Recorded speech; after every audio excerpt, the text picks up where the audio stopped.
What's going on, everybody? Welcome back to this episode of G4 Outdoors. Today we're going to be doing a complete rebuild on the Ruger 1022. These next series of videos we're going to be installing Vortex, Woox, TandemKross, Kid, and CV Life. Stick around. Hope you enjoy the series.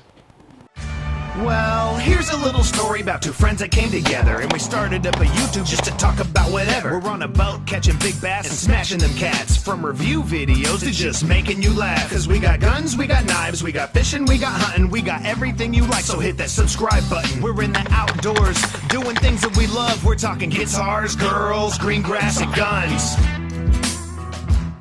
Alright, so this video we're going to be doing kind of a review and an install of the Manticore by TandemKross.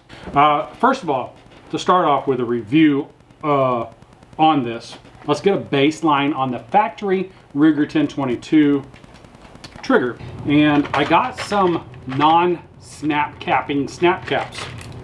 Why they make those, I don't know, but Lord knows that they do. This is, I got these at Cabela's, and they say training rounds on them, but they're only made to cycle through a gun. Super weird. Why would they do that?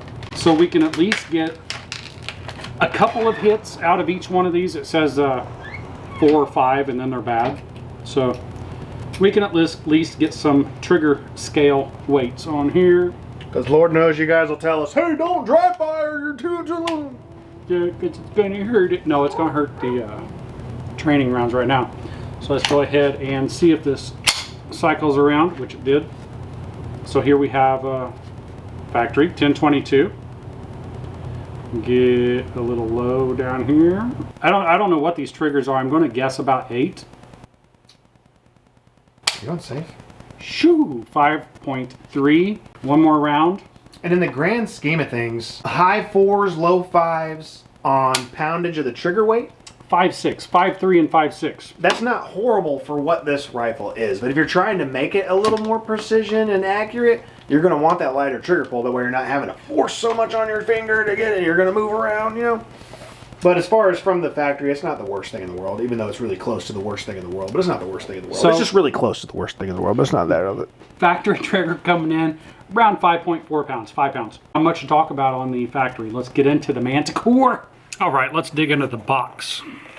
And while I'm doing that, I do want to mention that this has extended magazine release, a bolt keeper, extended bolt release, ultimate trigger kit, and cornerstone rotary safety all pre-installed. So, long story short, this has pre-travel, over-travel, weight, different style safety, a bigger and better magazine release, and a bolt stop.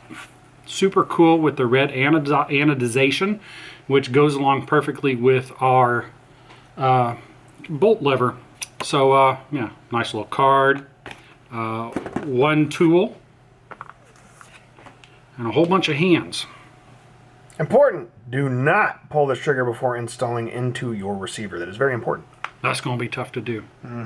Okay, so we have a little screw back here. I'm just going to talk about it real quick. A little screw back here for your over travel. Here we have our extended magazine release, which can be operated in either direction. Safety right here can be, back to you is safe and forward is fire forward. And your extended bolt catch right here, which we'll talk about that when that gets installed so that I can play with that better. Up here on the top, where are we going? There's a little screw right here. This is going to be your, there it is, there's your trigger weight, which can be adjusted from 2.5 pounds all the way up to 5.5 pounds. And down here, which is, I'm not even going to be able to show it on camera, you sneak your Allen wrench up in front of the trigger, up into there, and you can set your pre-travel there. So the only thing that you'll have to adjust with this out of the chassis is going to be your trigger weight. And I believe these come in at about 3 pounds. No sense in really messing with it. Back here on the hammer, we do have a nice hammer, and I really want to play with this thing to look at the sear on it to see how polished that sear is. But it says danger, don't fuck with it. So I'm not going to. All right, here comes the part that YouTube loves. We're going to disassemble a rifle and install a trigger. So, Ruger 1022. Got my nice little vise here that will hold my gun for a bit. And we're going to take apart the main screw that holds this thing together.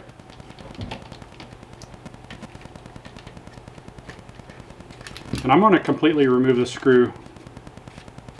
Don't have to, it's already unscrewed. I just want to take it out so it doesn't fall out and roll away like it did. Gun on half. See, I just put the safety on halfway and this will come right apart. If you don't move your safety between safe and fire, it's not going to come apart, it's going to get caught up. Hey, do something with that, please. And then we're just going to put this back here. Kind of wish I had a better, less, let's get into it. So we're going to have two drift pins that we take out. One here and one here. There's a third one up here up top. Do not remove the top one. That is your bolt buffer. So we're going to take the two bottom pins out. Bonk, bonk, bonk, bonk, bonk, bonk, bonk. And we are going to be not really disposing of, but we're going to be disposing of these pins because we do got some better pins. Did those come with the Manticore kit or are those No. aftermarket? Those were purchased separately. Okay, so just aftermarket pins. Little burger. And we have our trigger kit removed. Let's get down into business now. Okay.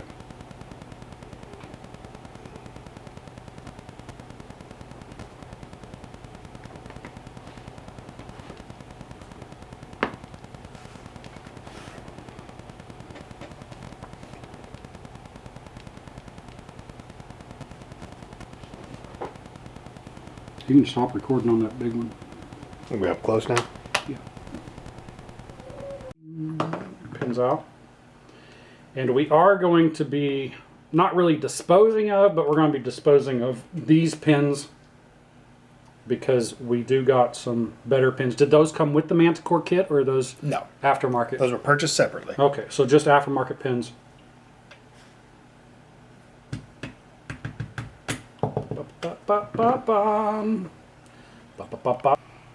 Okay, so let's take our Manticore trigger.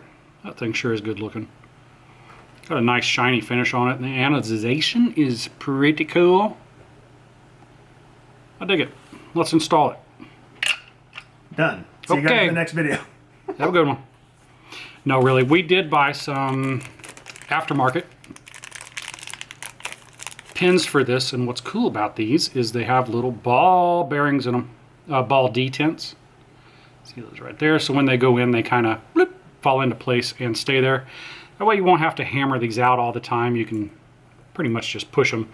These are encapsulated in your gun, so no need to worry about that.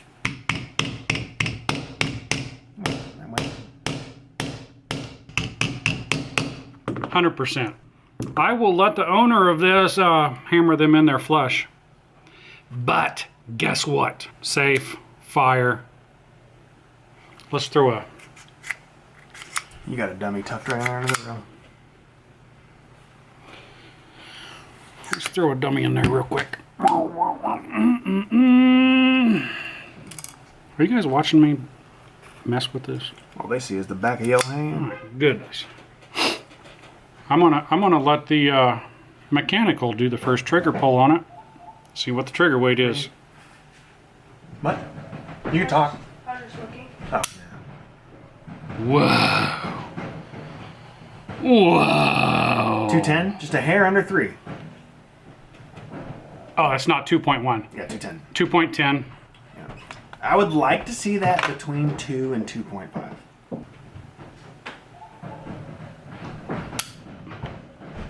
Respectable. 2.6 and 2.10. If we mess with this, it's probably going to be on our own because I think that a 2-pound trigger is extremely acceptable. Yeah. Yeah, if it's in that range, it's good. All right, it's not going to grab that round, so let's test the trigger.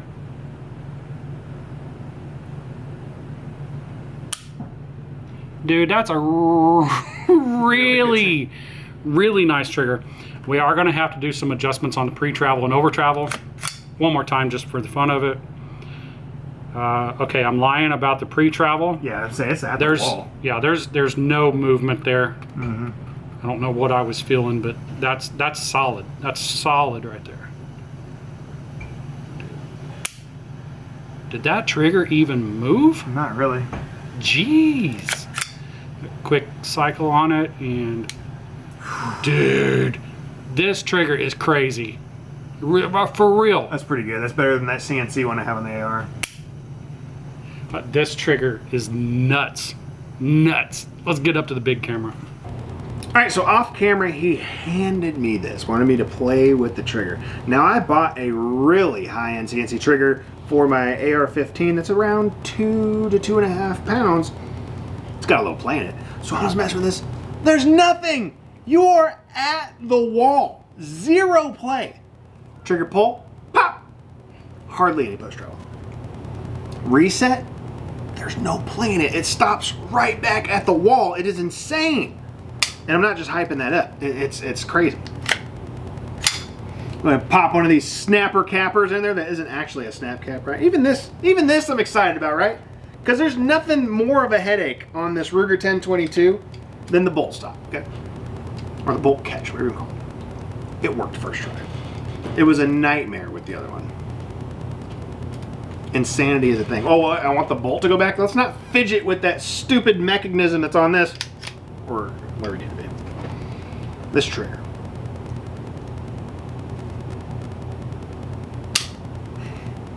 It's insane. We are posted. Let's go. Let's check this reset. We're at the wall. Watch this trigger when I let go. It does not even move forward. It is at the wall, ready to go. That is awesome. Do that all over one more time. Now let me bring you guys in here again, okay? Let me talk about this trigger again. Like I said, we have a dummy round in here. We are ready to go. Check this trigger out, ready? Just a little bit, okay? Now we measured this out, what was what? 2.6? 210, 2.6, okay? Boom, we broke, okay? We are where we need to be right now. Let's let this reset. I'm gonna stop my thumb exactly on reset. I'm at reset. Now watch my thumb when I let this go. That literally doesn't move. There is no pre-travel in this trigger. We are at the wall, ready? That is insane. That is an awesome trigger. I cannot wait to shoot this thing. And I don't know if it's gonna be in the video when I was talking earlier. When we first dropped this in there was a lot of slop in there. I'm like, dude, there's no way those pins, when they're set, is gonna tighten that up. This thing hardly moves at all. It may move a millimeter, like barely, but it tightened up a ton. From even far away, that anodization just, oh, it pops. man. And that's why I went with all TandemKross on this stuff, because sometimes when you buy stuff, like say you get on eBay, right? You get a charging handle. It's gonna be red anodized, but the color isn't gonna necessarily match exact. And that's, well, okay, a little Mountain Dew action. That's why I went with all TandemKross on this stuff, because I really wanted this Manticore trigger, and anything else I did to it on this end, I want it to match exactly. That's why I went with TandemKross's charging handle. That way it's the exact same red anodized aluminum. That looks awesome. But yeah, I'm trying my best not to hype this up. Like I said, we're not sponsored by TandemKross in any way. Maybe if they see these videos, like, you know, I like those guys, we'll send them some stuff. Feel free to do that, TandemKross, but other than that, buy all this stuff with my own money. Let's go ahead and finish installing this and get it put back into the stock that I'm not even going to use, and just have to take it back off again to install the stock that's going on. But we're going to do it anyways, just to show you guys, to finish this process. So 2 things you're going to need to do. You're going to need to get your Allen wrenches that came with your product. You're going to have to take a couple things out, okay? You're going to have to take out your safety on both sides. There's one on each side that both come out with an Allen key. And you're going to have to take out your bolt catch, which is just hand tight, right? So we're going to go ahead and undo the bolt catch. Real simple. Something I may do on this bolt catch, once I get everything put in like I want it, a little dribble of Loctite, just a tiny bit, since it is, and there's hardly any thread to the screw. It just kind of comes. Saw that. It just comes right out, right? So that's something I may put just a dab of Loctite on, right? No big deal. Like I said, use your provided. This is a Torx Allen, is that a thing? Some sort of device. T4 Torx. It's a T37. It's a T1000 Terminator. And remember your orientation. Actually, I think these are slotted, it looked like, from what I just saw on this other side. So now that your 2 screws for your safety and safety levers are off and your bolt stop knob is off, this should go back into your chassis just as plain as day. Can I just do a quick teaser? Do whatever you want, dude. Yeah, no. Just kidding. What are you talking? What is that? What was that thing? So this will fall back into your chassis, if you would. Your chassis. I don't know the correct terminology. I'm not a gunsmith. I'm a YouTuber. Put your screw back in to hold your action to your chassis. Do I want to do this? Just to take this back out? I'm going to, I guess. Let's put the bolt stop knob back on here.